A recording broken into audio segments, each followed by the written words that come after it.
Hello friends, welcome to Westech info channel. Friends, ఈ వీడియోలో మనం పివోట్ టేబుల్ గురించి తెలుసుకోబోతున్నాం. ఈ వీడియో లాస్ట్ వరకు స్కిప్ చేయకుండా చూసారంటే మీకు కూడా పివోట్ టేబుల్ అంటే ఒక బేసిక్ ఐడియా అనేది వస్తుంది. మీరు ఎప్పుడైనా జాబ్కి వెళ్ళారనుకోండి, ఈ పివోట్ టేబుల్ గురించి అట్లీస్ట్ 1 క్వశ్చన్ అయినా ఉంటుంది అనమాట. అసలు పివోట్ టేబుల్ అంటే ఏంటి, నార్మల్ టేబుల్కి పివోట్ టేబుల్కి ఉన్న డిఫరెన్స్ ఏంటి? ఓకే, మీరు ఎలా చెప్పొచ్చు అంటే when compare with normal table, pivot table is very flexible అని కూడా ఆన్సర్ చేయొచ్చు.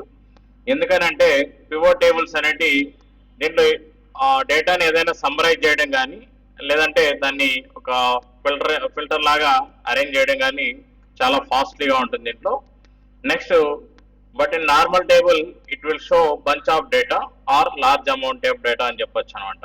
అంటే ఏంటంటే నార్మల్ టేబుల్లో చాలా ఉంటుంది డేటా. ఇప్పుడు చూడండి, ఈ టేబుల్ అనేది తీసుకున్నాం, ఈ టేబుల్లో చాలా డేటా ఉంది. దీన్ని ఫిల్టర్ చేయండి అంటే ఒక్కొక్క పర్సన్ ఒక్కోసారి తీసుకొని మనం చేయాలి, ఇది ఎక్కువ టైం తీసుకుంటుంది. అలా కాకుండా మనం సమ్మరైజ్ చేయడం ఈ పివోట్ టేబుల్ అనే ద్వారా అయితే చాలా సింపుల్గా అయిపోతుంది, ఫాస్ట్గా చేయొచ్చు అనమాట. ఓకే ఓకే ఫ్రెండ్స్, ఈ వీడియోలో మనం కంప్లీట్ పివోట్ టేబుల్ గురించి తెలుసుకోబోతున్నాం. కాబట్టి ఫస్ట్ టైం మా ఛానల్ మీరు చూస్తున్నట్లయితే ఈ కంటెంట్ వల్ల మీకు యూజ్ అనేది ఉంటే మీ ఫ్రెండ్స్ కూడా షేర్ చేయండి. ఇప్పుడైతే మనం ప్రాక్టికల్స్లోకి వెళ్దాం. ఫస్ట్ పివోట్ టేబుల్ చేసే ముందు మీరు కొన్ని గుర్తుంచుకోవాలి. మీరు ఏం చేస్తారంటే ఏదైనా ఎంటీ రోస్ కానీ కాలమ్స్ కానీ ఏవి లేకుండా ఇక్కడ డిలీట్ చేసేసేయండి. ఇక్కడ ఉన్నాయి చూడండి, మొత్తం అంతా కూడా ఫిల్ అయింది. ఒకవేళ ఈ మధ్యలో ఎక్కడైనా ఎంటీ కాలమ్స్ కానీ లేకపోతే ఎంటీ సెల్స్ కానీ ఏమైనా డిలీట్ చేశారంటే మీకు రిజల్ట్ అన్ని కరెక్ట్గా వస్తుంది. ఓకే, కర్సర్ పాయింట్ ఎప్పుడు కూడా మీరు ఎంటర్ చేసిన డాక్యుమెంట్ లోపలే ఉండేటట్టు చూసుకోవాలి. ఓకే, పివోట్ టేబుల్ అనేది చేసే ముందు ఫస్ట్ మనం ఏం చేస్తామంటే మన దగ్గర డేటా ఉండాలి, దానికి రిలేటెడ్ ఆ డేటాని ఓపెన్ చేస్తున్నాం. ఓపెన్ చేసిన తర్వాత ఇలా వచ్చాయి అనమాట. ఇక్కడ ఆల్రెడీ ఎంటర్ చేసిన డేటా కాబట్టి సీరియల్ నెంబర్ ఎంటర్ చేసాం, employee name, employee ID, department, designation, zone, salary and sales ఇవి ఇచ్చాం. ఇక్కడ నంబర్ ఆఫ్ ఎంప్లాయీస్ 35 మెంబర్స్ ఉన్నారు. ఓకే, ఈ విధంగా తీసుకోవచ్చు. నెక్స్ట్, మీరు ఏదైనా డేటాను ఇప్పుడు మనం పివోట్ టేబుల్లోకి మార్చుకోవాలనుకున్నప్పుడు పివోట్ టేబుల్ ముందు పివోట్ టేబుల్ తర్వాత ఎలా వచ్చిందంటే పివోట్ టేబుల్ ముందు ఇది అంతా కూడా అంటే ఇక్కడ లార్జ్ అమౌంట్ ఆఫ్ డేటా ఉంది, బల్క్ డేటా ఉంది అనమాట. దీంట్లో నుండి మనం ఫిల్టర్ చేయాలంటే ఒక్కొక్క ఫీల్డ్ ఫిల్టర్ చేసుకోవాలి, ఇదంతా ఎక్కువ టైం అవుతుంది అనమాట. అలా కాకుండా మనం ఏం చేస్తామంటే దీన్ని సెలెక్ట్ చేసుకున్న తర్వాత మనకి ఇన్సర్ట్ మెనూలోకి వెళ్ళి పివోట్ టేబుల్ అని సెలెక్ట్ చేసుకుంటాం. ఈ పివోట్ టేబుల్ అనేది ఇస్తానే ఆటోమేటిక్ ఏమైంది, ఇక్కడ టేబుల్ ఆర్ రేంజ్ అనే దగ్గర షీట్ 1లో ఉన్నాం, తర్వాత A1 నుంచి H36 వరకు అవే సెలెక్ట్ అయినాయి. A1 నుంచి H36 వరకు ఇవన్నీ కూడా మొత్తం సెలెక్ట్ అయినాయి. ఇక్కడ న్యూ వర్క్ షీట్ అని ఇచ్చామనుకోండి, న్యూ వర్క్ షీట్ పైన క్లిక్ చేసి జస్ట్ ఓకే అని ఇస్తానే ఆటోమేటిక్గా షీట్ 4 అని ఇంకోటి వచ్చింది చూడండి. దీంట్లో ఉంటాయి అనమాట. ఇక్కడ ఫీల్డ్స్ అనేవి అక్కడ మనం ఏదైతే చూసామో serial number, employee name, employee ID, department same మళ్ళీ ఇక్కడ వచ్చాయి చూడండి. ఇక్కడ 1 by 1 ఇచ్చారంటే కొంచెం టైం ఎక్కువ తీసుకుంటుంది. ఇప్పుడు ఫర్ ఎగ్జాంపుల్ నేను ఎంప్లాయీ నేమ్ అనేది తీసుకున్నాను, దీన్ని తీసుకెళ్ళి రోస్లోకి ఇచ్చేసాను, ఇలా రోస్లోకి వచ్చేసాయి. నెక్స్ట్, ఎంప్లాయీ యొక్క శాలరీ, దీన్ని వాల్యూస్లోకి తీసుకున్నాను అనుకోండి, ఈ శాలరీ ఇలా వచ్చింది అనమాట. నెక్స్ట్, సేల్స్ అమౌంట్, సేల్స్ తీసుకెళ్ళి వాల్యూస్లో వేసామంటే ఇది ఇలా పక్కన. అంటే డేటా అనేది ఈజీగా సార్టింగ్ చేయడానికి లేదంటే సమ్మరైజ్ చేయడానికి దీంట్లో అవకాశం ఉంటుంది అనమాట. ఓకే, నెక్స్ట్ మీరు ఏదైనా ఇప్పుడు డెసిగ్నేషన్ ఇవ్వాలంటే డెసిగ్నేషన్ యాడ్ చేసుకోవచ్చు.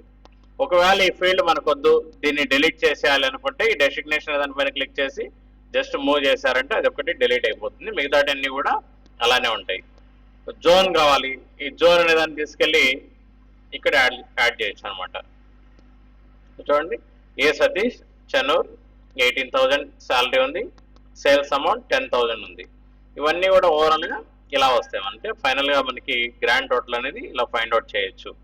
ఓకే, ఇది ఒక పద్ధతి. నెక్స్ట్, లేదు ఇదే షీట్లోనే మనం చేసుకోవాలి, ఏదైనా ఈ షీట్లోనే ఉండాలి అనుకుంటే ఈ పివోట్ టేబుల్ అనేది ఇక్కడ క్లిక్ చేసుకోవాలి. అంటే ఇవన్నీ కూడా ఇలా సెలెక్ట్ చేసుకున్న తర్వాత మళ్ళీ సేమ్ ఇన్సర్ట్లోకి వెళ్తున్నాం, పివోట్ టేబుల్ అనేది సెలెక్ట్ చేస్తున్నాం.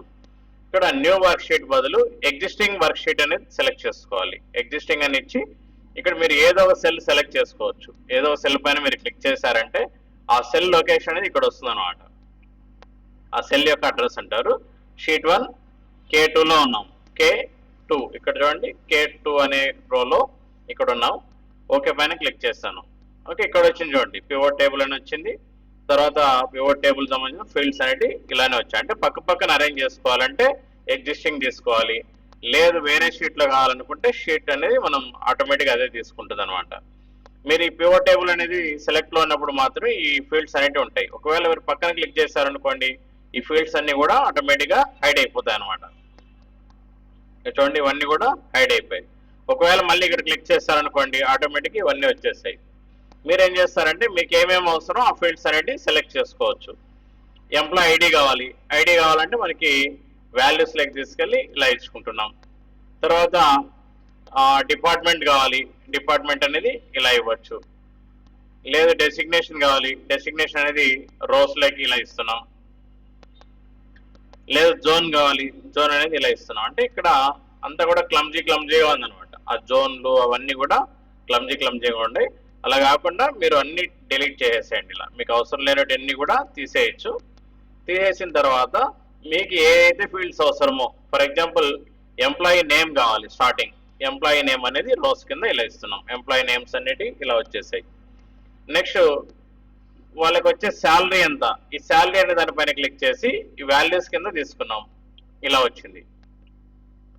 నెక్స్ట్ సేల్స్ అమౌంట్, సేల్స్ అనే దానిపైన క్లిక్ చేసి దీన్ని కూడా వాల్యూస్ లేకి ఇలా యాడ్ చేసుకోవచ్చు. ఓకే, అంటే ఎంప్లాయీ నేమ్ వచ్చింది, సమ్ ఆఫ్ శాలరీ వచ్చింది, సమ్ ఆఫ్ సేల్స్ వచ్చింది. ఒకవేళ వాళ్ళు జోన్ ఏ జోన్ రిలేటెడ్ కావాలి అనుకుంటే జోన్ పైన క్లిక్ చేసి దీన్ని ఈ రోస్ కింద ఇచ్చామనుకోండి, ఇలా చూడండి, ఏ సతీష్ చెన్నూర్ 18,000, తర్వాత సేల్స్ అమౌంట్ 10,000 ఉంది అనమాట. ఓకే, ఇలా తీసుకోవచ్చు. నెక్స్ట్ దీన్ని మొత్తం సెలెక్ట్ చేసుకున్న తర్వాత దీన్ని ప్రింట్ కూడా మనం తీసుకోవచ్చు అనమాట. ఇవంతా డేటా అంతా కూడా ఇలా వస్తుంది. ఇలా ఈజీగా సమ్మరైజ్ చేయొచ్చు. మనకు అవసరం అనుకుంటే దీన్ని ప్రింట్ తీసుకోవచ్చు, లేదంటే సేవ్ చేసి పెట్టుకోవచ్చు. ఈ మొత్తం టేబుల్లో మీరు వెతికే కంటే ఇది ఎక్కువ టైం పడుతుంది కాబట్టి ఇలా ఈజీగా మీరు ప్రాక్టికల్ చేసేదానికి అవకాశం ఉంటుంది.